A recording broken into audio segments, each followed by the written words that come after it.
de que necesitábamos está muy de moda los asesores de imagen. Gente que vos contratás para que te digan cómo vestirte, qué te queda mejor, qué peinado usar, qué está más a la moda. Y empezar a poder ver nuestra vida con nuestro asesor de imagen, que es Jesús. Jesús es nuestro coaching, Él hace el coaching para que nosotros podamos en esta vida poder reflejarlo a Él. Hacer la mejor versión, como dicen. Hacer la mejor versión de vos mismo mientras podamos pasar por acá. No tenés que ser parecido a nadie más, no tenés que ser como otro, sino que puedo hacer la mejor versión de vos mismo y en esa versión poder mostrarlo a Él. Un poco es para que empecemos a hacer, no a hacer, sino a hacer lo que ya somos. ¿Sí? Empezar a hacer lo que ya somos. ¿Cómo podríamos entender esta idea de ser lo que ya somos? Un poco, para contar esta historia, voy a ir al final de la película. Les voy a contar el final de la película. Así que alerta de... Spoiler alert, como dicen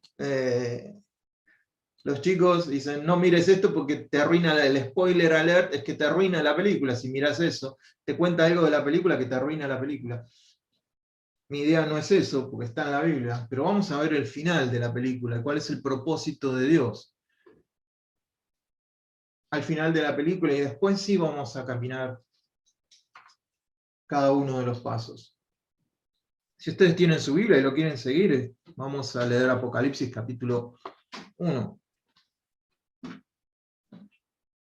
Si no, va a estar en la pantalla. El orden es este.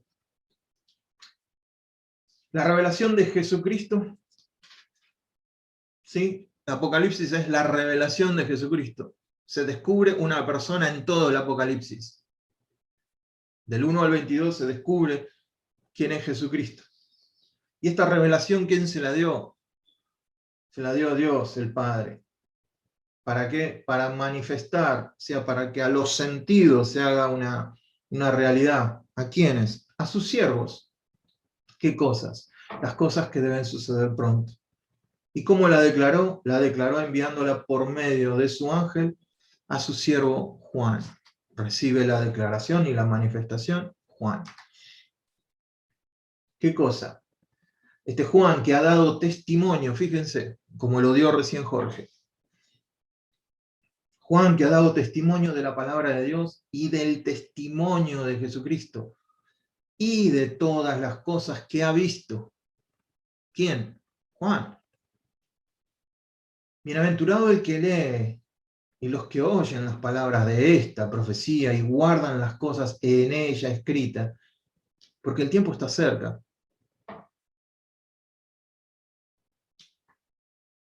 Juan, a las 7 iglesias que están en Asia, gracia y paz a vosotros. ¿De quién es la gracia y la paz? Del que es, y que era, y que ha de venir, y de los 7 espíritus que están delante de su trono. Otra forma de decir el Espíritu Santo, ¿no? Y de Jesucristo el testigo fiel, el primogénito de los muertos, y el soberano de los reyes, ¿de dónde? ¿De los cielos? De la tierra. El que nos amó y nos lavó de nuestros pecados con su sangre, y nos hizo un reino de sacerdotes. ¿Para quién? Para Dios, su Padre. A Él sea la gloria e imperio por los siglos de los siglos. Y aquí viene con las nubes, y todo ojo le verá, y los que le traspasaron, y todo linaje ¿de dónde? De la tierra harán lamentación por él. Sí, así va a ser. Así será. Yo soy el alfa y el omega, principio y fin, dice el Señor. El que es, y que era, y que ha de venir, el Todopoderoso.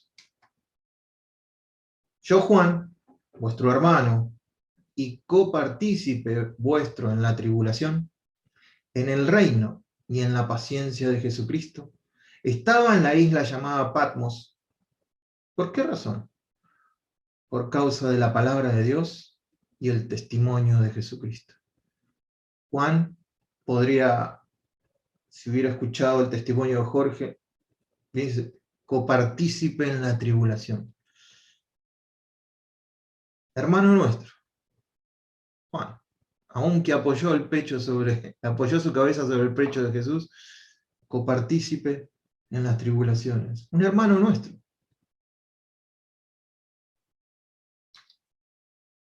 Yo estaba en el Espíritu en el día del Señor, y oí detrás de mí una voz como de trompeta. El que tiene oído, oiga lo que el Espíritu dice a las iglesias. El que venciere no sufrirá daño de la segunda muerte.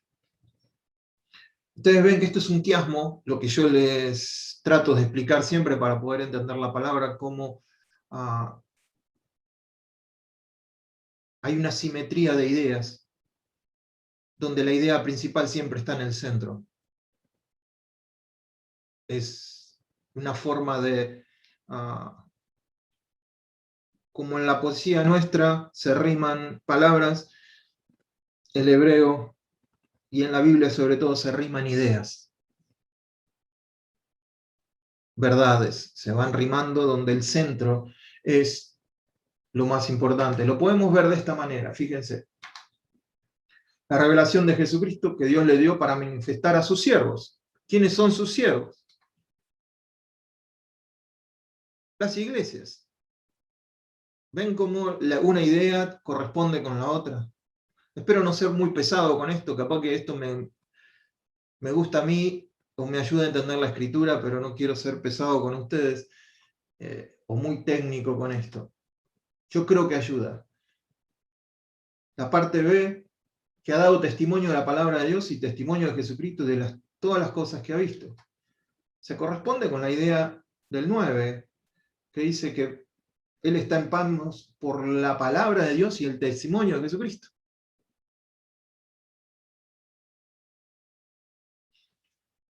Ha dado testimonio y está por el testimonio en Patmos. Las ideas siguen parecidas a otras. Juan me envía un saludo del que era, el que es y el que ha de venir. Jesucristo se presenta también como el que era, es y ha de venir.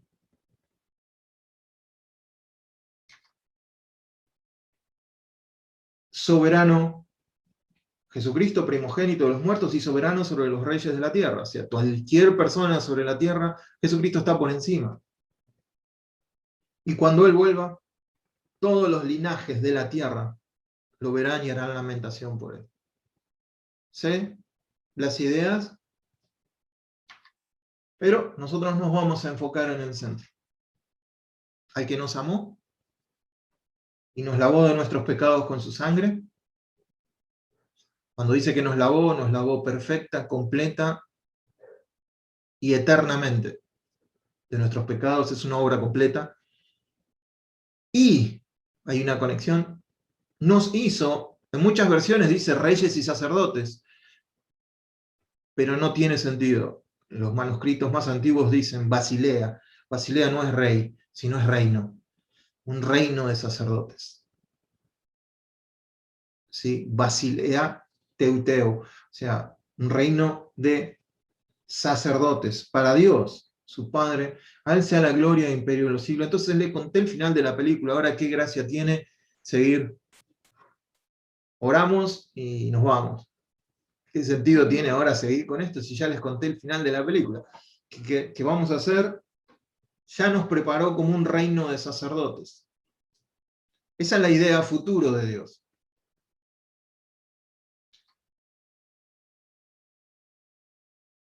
Pero Pedro también nos dice lo mismo. Más vosotros sois linaje escogido. Esto está presente. Real sacerdocio. Nación santa, pueblo adquirido por Dios. ¿Para qué? Para que anuncien las virtudes del traspaso que hubo de las tinieblas a su luz. Jorge nos contaba ese traspaso que hubo en su familia. Fueron trasladados, fueron movidos, fueron mudados de las tinieblas a la luz. Así como está en la luz ahora, mirá Jorge, la luz como le brilla. Laura y Ricardo les brilla la luz también, están en plena luz. Vosotros, o sea, esto nos habla, podríamos decir nosotros, la iglesia, nosotros, que en otro tiempo no éramos pueblo, pero que ahora somos ¿qué? Pueblo de Dios. Que en otro tiempo no habíamos alcanzado la misericordia por no ser pueblo de Dios, pero ahora hemos alcanzado la misericordia. Entonces somos real sacerdocio. Es más o menos la misma idea. Un reino de sacerdotes, real sacerdocio. Como iglesia somos real sacerdocio. Un reino de sacerdotes. ¿Me siguen hasta ahí? Voy yendo de atrás como el cangrejo, voy de atrás para adelante. Espero que haga sentido después. Pero ahora vamos a ir al principio de la película, donde a veces no vemos la trama. Vemos a los personajes fuera de este propósito de Dios. Y me gustaría que lo pudiéramos ver dentro del propósito de Dios. Entonces, en el principio de la película vamos a ver a los protagonistas de la película. Ya sabemos el final, sabemos más o menos qué pasa en entre medio, pero Dios, que es el mismo y ve todo desde la eternidad, en Génesis dice que Dios creó al hombre a su imagen. Cuando dice Dios, está hablando en plural. Dios es Elohim. Él es el fuerte, es Dios, la palabra Él, y cuando termina en Him, es plural. Es un poco complicado, no son tres personas. Sí son tres personas, pero en una, no son tres personas separadas.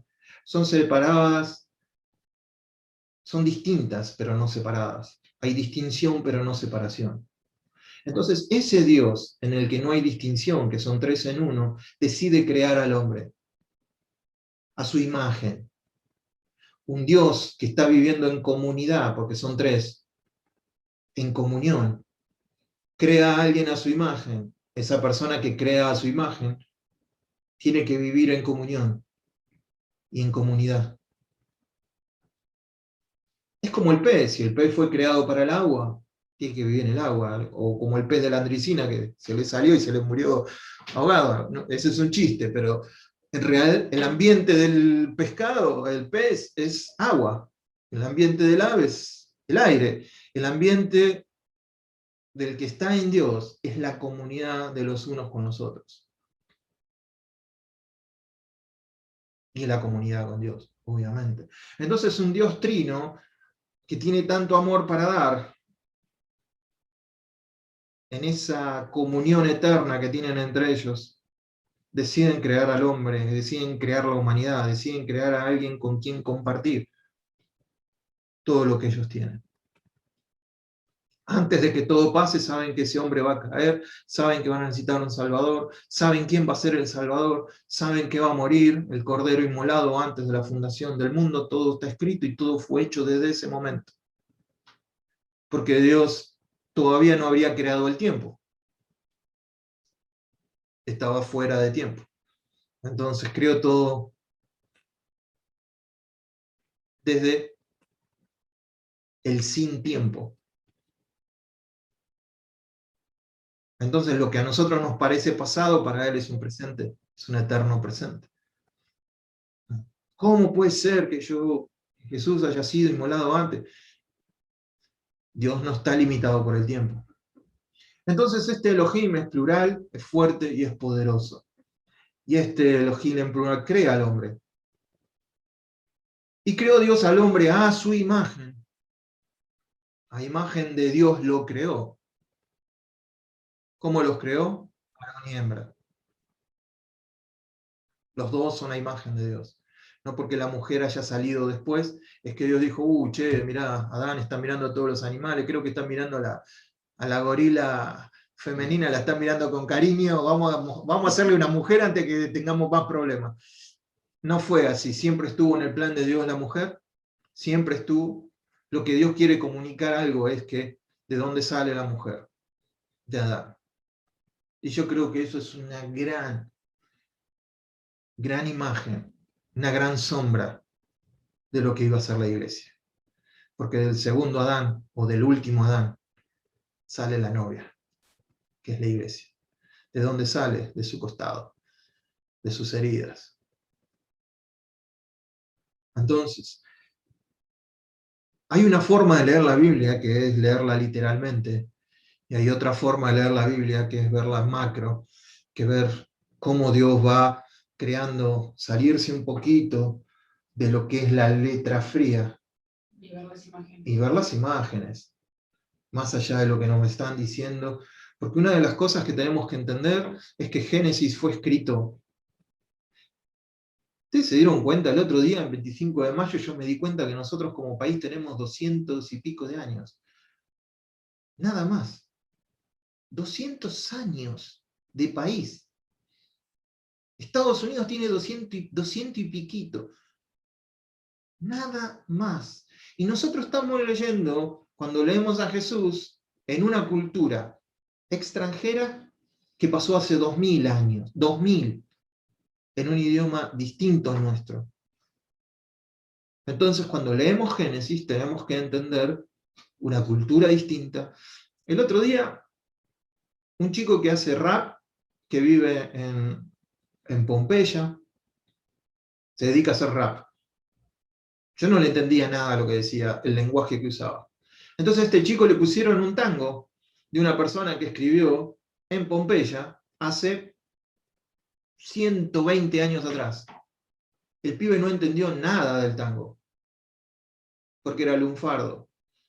Dos personas que nacieron con una diferencia de 100 años en el mismo lugar no se entienden entre ellos mismos. En Argentina, en Pompeya, no se entendían lo que decían. Entonces nosotros tenemos que tener no soberbia, sino un poco de humildad para ir hasta Génesis y entender un poco la cosmovisión de aquellos que recibieron ese mensaje, para que lo pudieran entender, porque ellos eran tan importantes como nosotros, y aquellos lo tuvieron que entender. Esto no fue escrito solamente para nosotros, cara a cara, en Argentina, en el año 2000, esto fue escrito para toda la humanidad. Entonces Dios crea a la humanidad, varón y hembra los crea. La palabra crear es vara o vará, ¿sí? Y acá yo sé que da para todos los chistes que ustedes puedan ver, pero básicamente es engordar algo. Conmigo se le fue la mano. Dijo, bueno, pero es llenar algo. ¿Sí? Dios creó de la nada porque llenó algo que tenía una forma. Es muy difícil de explicar. La imagen es como una sombra y Él llena de lo que Él es esa forma. En 1 Samuel 2:9 usan la misma palabra, porque habéis hollado mis sacrificios y ofrendas que yo mandé a ofrecer en el tabernáculo y has honrado a tus hijos más que a mí, engordándoos. Es la misma palabra. De lo principal de todas las ofrendas de mi pueblo. Se estaban robando lo más rico de la ofrenda, se la estaban comiendo, que pertenecía a Dios, entonces se están engordando de eso, que es la misma palabra. Entonces Dios crea al hombre, pero también la humanidad, las características del hombre, el primer hombre, toda la humanidad como descendientes del primer hombre. Y hay un juego de palabras entre Adán y Adamá, que es tierra. ¿Sí? La tierra roja. Adamá, la tierra roja, del polvo de la tierra, Dios tomó ese elemento para hacer al hombre. Por eso esto que es carne va a volver al polvo, así como del polvo fue tomado. Y Dios crea al hombre a su imagen. Y acá, literalmente una sombra, un esquema, una copia, una representación del original, a su imagen. Salmo 39:6 usa la misma palabra, Selem. Somos tan solo selemes que se mueven y todo nuestro ajetreo diario termina en la nada. Amontonamos riquezas sin saber quién las gastará. Somos sombras llenas de algo. Selem también se utiliza para una imagen de acera, de Baal, un ídolo. Es un Selem.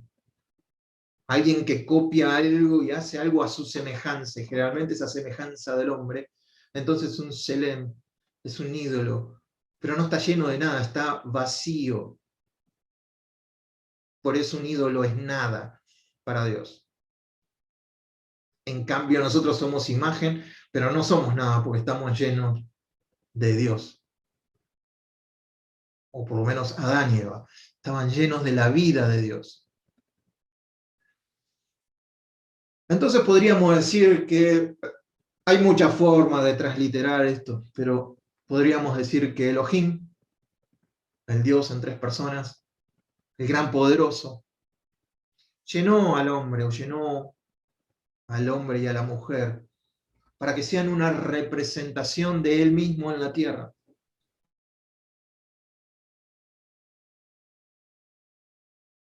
La representación de él mismo. Cuando miramos imagen, cuando leemos imagen, a veces la mente nos juega, pensamos que como somos así, formamos una imagen mental de lo que somos nosotros, y entonces así con la imagen corporal pensamos que Dios es algo parecido porque nos hizo a su imagen. Ahí te deberíamos parar un poco, porque Dios es distinto a nosotros. No es un poco distinto, es infinitamente distinto a nosotros. Aunque tenemos de Él no se compara con nosotros. En todos sus atributos, en todo lo que Él es infinitamente superior. Entonces, la mente de un hebreo que lee esto, su imagen, está entendiendo que no se refiere a la apariencia física, sino a la función que va a cumplir. No apariencia física, sino a la función que va a cumplir ese ser. ¿Sí? Entonces este pasaje no está implicando una imagen del hombre o de Dios, sino su función.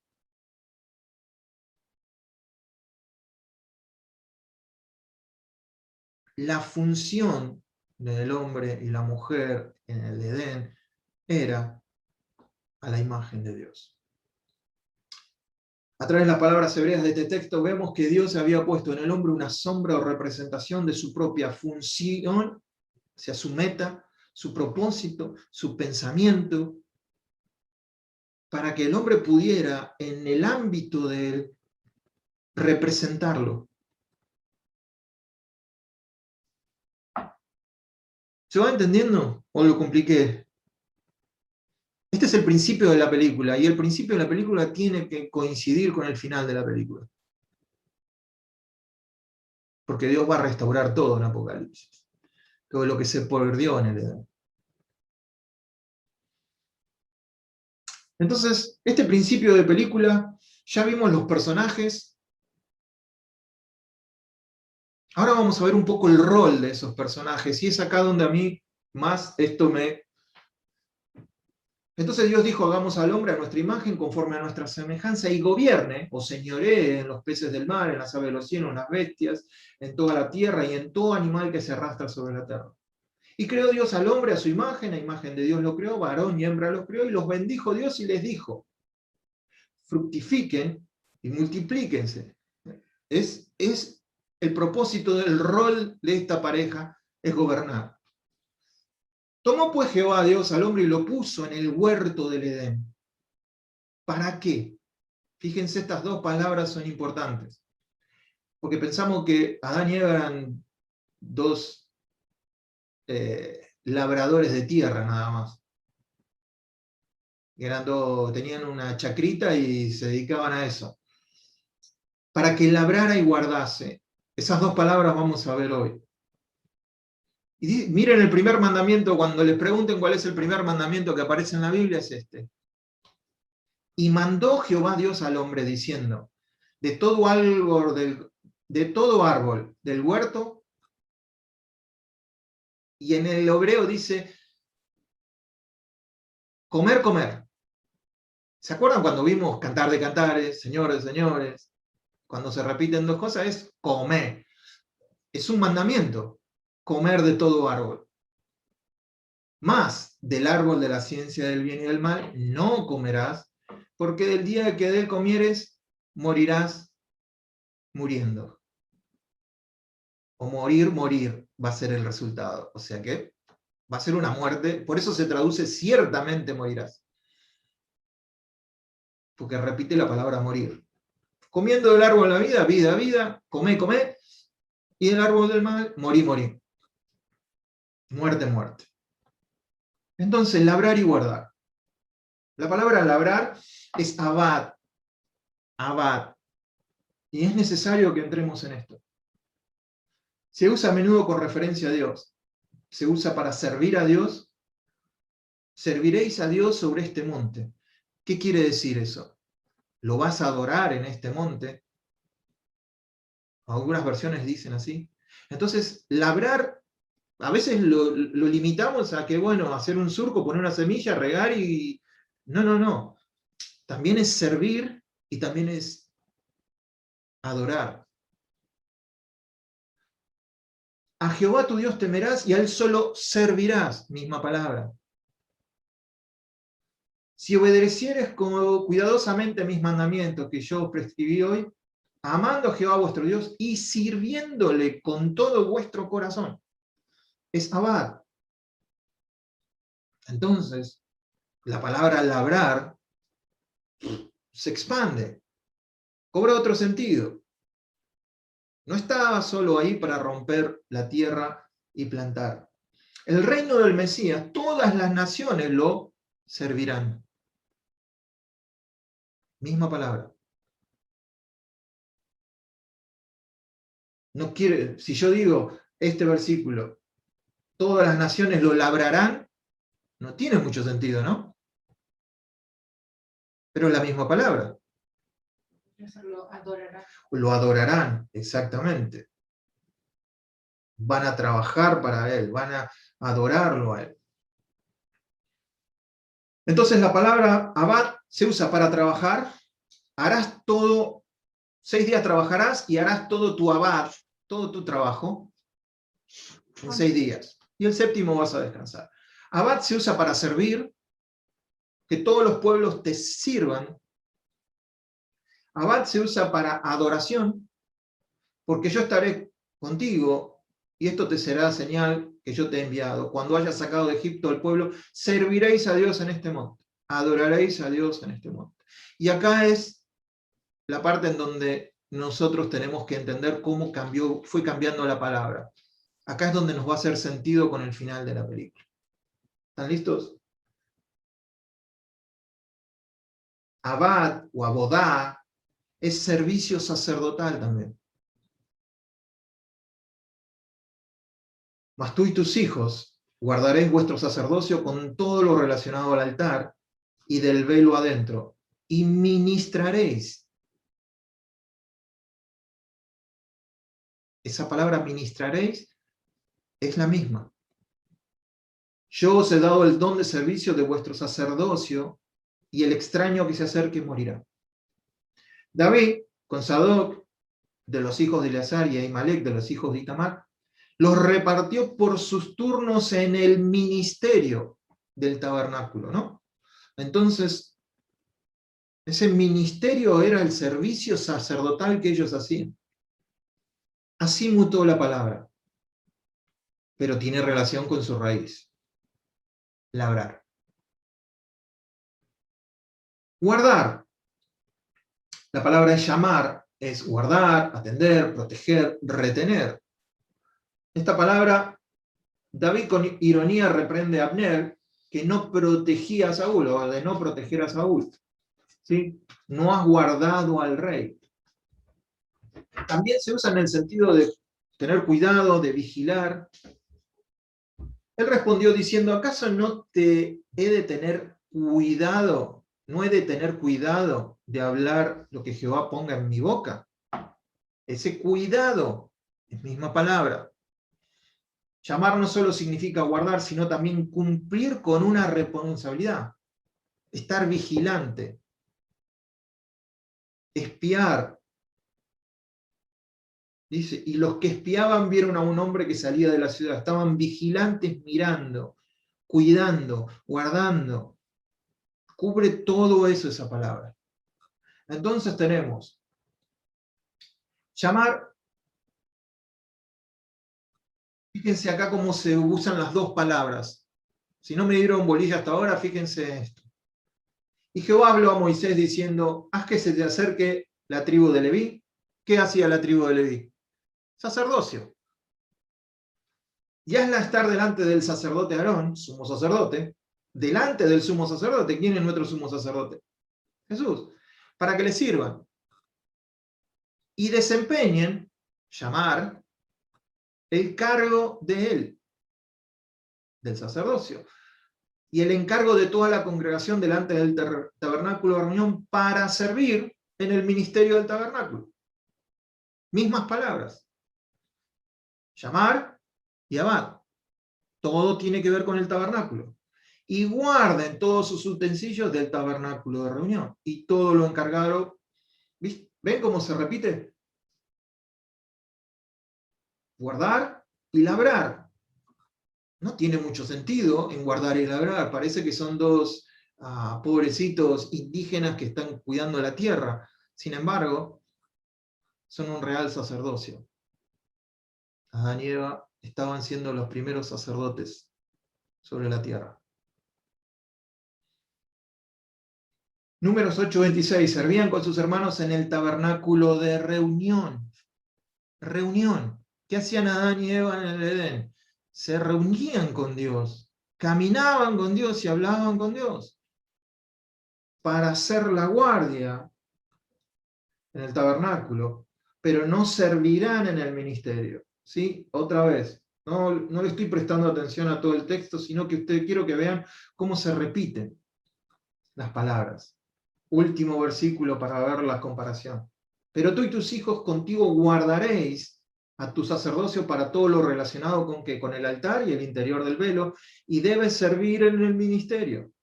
Yo os he dado el cerdón del servicio de sacerdocio. Entonces, no quiero ser muy pesado con esto. Solo quiero que sepan que hice mi tarea. Los deberes lo hice. Labrar y guardar. Ahora quiero que saquen sus propias conclusiones. Tenían conexión con Dios. Está conectado con el servicio y el sacerdocio a Dios. Tenían intimidad con Dios. Adoraban, alababan a Dios en la naturaleza, con todo lo que ellos vivían. Dios crea el templo cósmico de alguna manera. El Edén es un templo en donde pone a sus sacerdotes para encontrarse con ellos. Entiéndanme esto, no quiero hacer una doctrina de esto, no quiero volverme místico ni nada raro, pero no sabía cómo nombrar ese Edén en donde Dios crea todo el ambiente para poder encontrarse con el hombre y la mujer. Les manda que cuiden de ese lugar, que lo protejan, que lo guarden.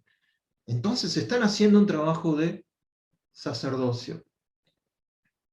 Y ese lugar es el nexo entre Dios y la creación. O sea, estas dos personas son el nexo entre la creación y Dios. ¿Qué es lo que hace un sacerdote? Es el nexo entre el pueblo y Dios.